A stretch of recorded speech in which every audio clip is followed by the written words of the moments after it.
Brelshaza Legion Raid has recently released on the West, and it is hard. I mean, really hard.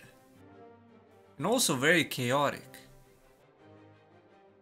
Despite the difficulty of the raid, the preparation was in full effect leading up to the raid. I had my main Sharpshooter ready for Gate 6 on first week, with War Ensign ready for Gate 4 and Paladin for Gate 1 and Gate 2. I have also assembled my own static group composed of the elite Lost Ark gamers and grinders in hope of going through all 6 gates smoothly. The plan was simple.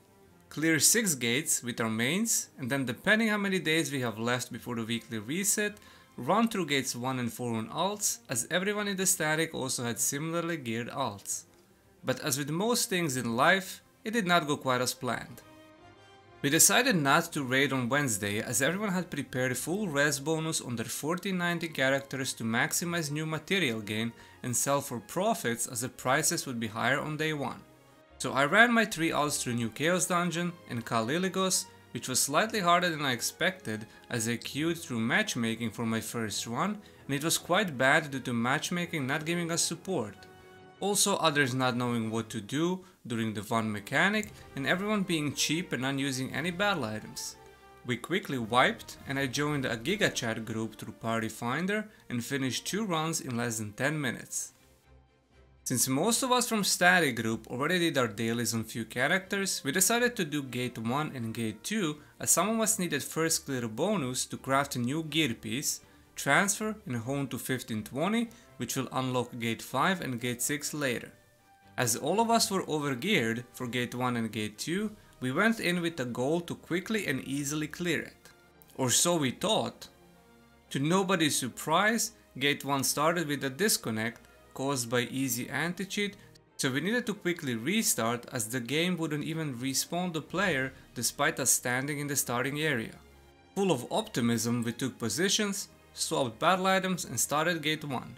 Everything was great until start of Phase 2, where we would align both bosses at the wall, and of course second boss decided to randomly jump to the side during the cast of Tyrain, which missed and didn't break its armor, causing Party 2 to be delayed as it couldn't deal normal damage.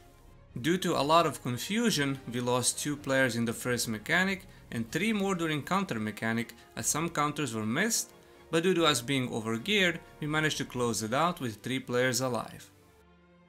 Gate 2 wasn't anything better than Gate 1. We went over the mechanics, designated a main Procol player and just went with it. After a lot of deaths, unnecessary fails and several restarts, we decided to swap strategy. Since killing Procol was the biggest problem for most of us as nobody had practiced it, I decided to take it upon myself and give it a go. First few attempts were going good, but had to be restarted due to outside players failing mechanics. After everyone got comfortable and we realized we overgeared the fight, we decided on an interesting strategy for Procol. I was gonna go in first, burst him down and fight for as long as I could, bringing him down as low as possible, then after eventual death, since we have 2 backups, they would go in after me and finish Procol. It worked after first attempt we tried that with only 2 players being dead at the end. Finishing Gate 1 and Gate 2 gave everyone enough crafting materials for new gear, which I quickly, with a lot of luck, managed to push to plus 18, spending all the leap stones and hitting item level requirement for Gate 5 and Gate 6. Next day we set out to clear Gate 3 and Gate 4. Gate 3 was fairly easy as it had simple and straightforward mechanics that required positioning. The biggest issue we had was the geometry mechanic, as there was a lot of confusion in the first few rounds where people would destroy the wrong shapes or accidentally AoE someone else's shapes. But after failing it a few times, everyone understood their job and we were able to clear it in less than 1 hour, which put us ahead of a schedule, meaning if you can clear Gate 4 as easy as Gate 3, you could potentially have time to even clear Gate 5 or put few practice runs. But of course Gate 4 proved to be much harder and complicated. Despite Gate 4 only having 3 wipe mechanics that alternate depending on the color of the cube, we were still struggling as most problems came from people being out of positions right before the mechanic or dying very early in the fight due to random patterns. Unfortunately, we ran out of time and we were not able to finish Gate 4 after 4 hours of trying. Next day everyone was refreshed and full of optimism and practice from last night. We went in with a goal to clear it in under 1 hour. Not only did we manage that, we cleared it on a second attempt, which took us around 15 minutes. With this newfound energy and positivity, we went straight into Gate 5. Everyone was prepared with the mechanics, and after a few failed attempts, we started to get used to normal patterns, which helped in not taking a lot of damage early and dying for no reason. Mechanics being straightforward and repeating made the whole run very easy, as our main problem was passing the shape meteors due to multiple players being dead. After passing all of the mechanics, the raid becomes slightly harder and chaotic, as certain normal patterns have additional patterns, so people started dropping like flies, and the only thing we had to do was push damage. We managed to pull through with 3 people alive at the end and closing out Gate 5 in less than 1 hour. And then there was one left, the infamous Gate 6.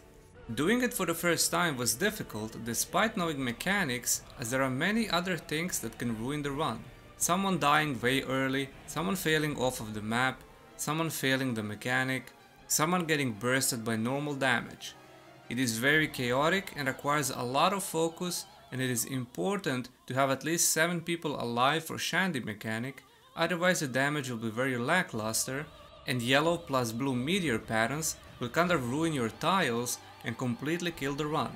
Luckily, our damage was never a problem, as we had to wait and then not DPS until either tiles regenerated or the next set of blue meteors dropped. First issue was getting used to the shape dimension mechanic, moving in the opposite direction and remembering your save pattern. After getting used to that and always managing the mechanic without anyone dying, the next big issue was managing blue and yellow meteors. During the first meteor explosion, someone was always too slow, as we never had correct positioning and people would just take the random tile. After fixing that, the next thing was the big yellow AoE attacks that knock you off the map. We quickly realized that she always does the second yellow pattern right after, but it was still the big issue, as the timings sometimes were pretty bad. Managing blue meteors became very easy, and almost every time we had to wait with the DPS, so it wasn't chaotic for people to organize blue meteors properly. But the biggest problem was the Shandy mechanic. Despite everyone being in the position and knowing what to do, one of the two things always happened. Either someone didn't enter the small black orb properly by going either early or late, or we were not able to find the spinning clones in time, resulting in a wipe. It took us 3 days of Gate 6 before we were able to even get to Shandy mechanic with 8 players alive for the first time. But even with all of that, someone would die during the mechanic or after, or we simply didn't manage blue meteors properly. After 3 gruesome days of failing Gate 6 and having very little progress, it came down to the last day before reset. We had few initial warm-up fail runs, but after that, we managed to hit the perfect run. The DPS was crazy good, shape dimension mechanic was easy, we were managing meteors properly, nobody was taking too much damage, nobody died before Shandy mechanic, and we had all 8 people alive. Everyone entered Black Hole properly, we found all clones and all 4 players inside got their wipe protection, and we passed the mechanic with everyone still alive. We managed meteors properly again, we pushed DPS to the second shape mechanic, where we unfortunately lost 2 players, but we got a very lucky pattern, so with 6 players alive, we were able to push 30 bars very fast and managed to clear it within 1 hour of starting on last day. Final conclusion. The raid is hard when you do it for the first time, and it takes a lot of fails to get used to everything. Despite it being hard, I honestly had a very fun time and I enjoyed the whole raid and progression. Do I see myself doing it every week on 6 characters? Probably not. But I do want to experience Gate 6 on my support paladin and a war dancer eventually. In terms of difficulty, I would put Gate 6 at the top, then Gate 4, then Gate 5. Gate 3 and Gate 2 were equally difficult, but we were overgearing it so it looked easier, while on item level it's probably harder, and Gate 1 is just simply too easy. If you enjoyed this video and would like to see a full run of Gate 6 with voice comms, consider subscribing and hit the like button. Thank you for watching, stay safe, and as always, I'll see you in the next one.